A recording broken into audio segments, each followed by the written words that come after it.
this is Penny Potter from Crantalk Art. In this short little video, we're just going to talk a little bit about rolling slabs.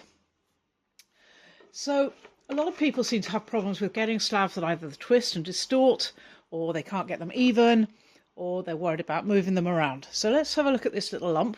Okay. The thing to realise about making slabs is often people get really concerned and hung up about wedging.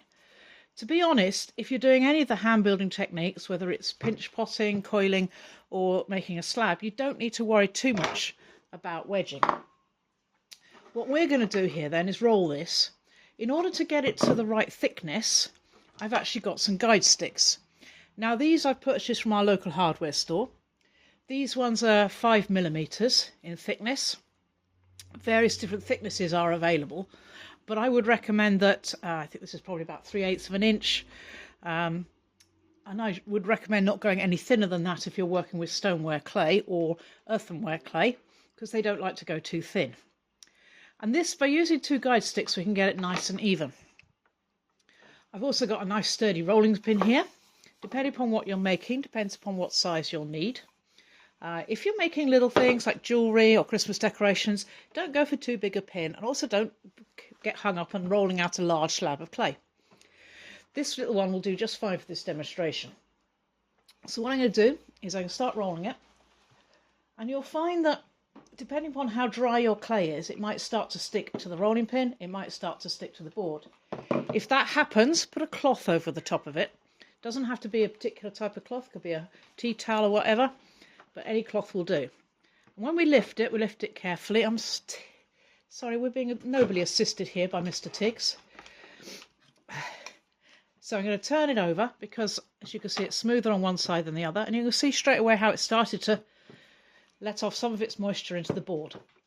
Again, when it comes to rolling, make sure you're rolling onto an absorbent surface. If you're rolling onto a non-absorbent surface, like a plastic worktop, then the chances are your clay will stick. Each time you go to move it, and move it fairly regularly, but move it gently, so very gently pick it up. Try to keep it as straight as possible. Be gentle with it. Turn it over and roll it again.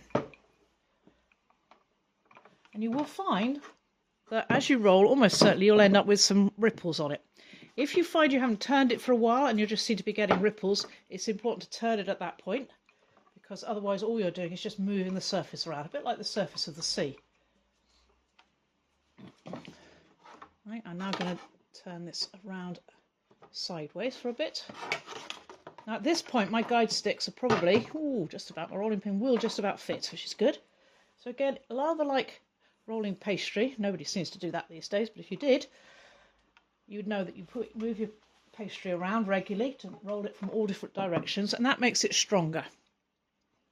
You know when you've got to the point where you need to be, when you start to hear the rolling pin on the board, on the guide sticks.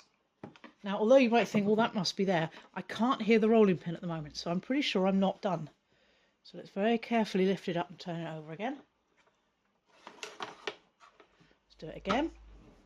Now, if you listen very carefully, you can hear it rolling on the wood.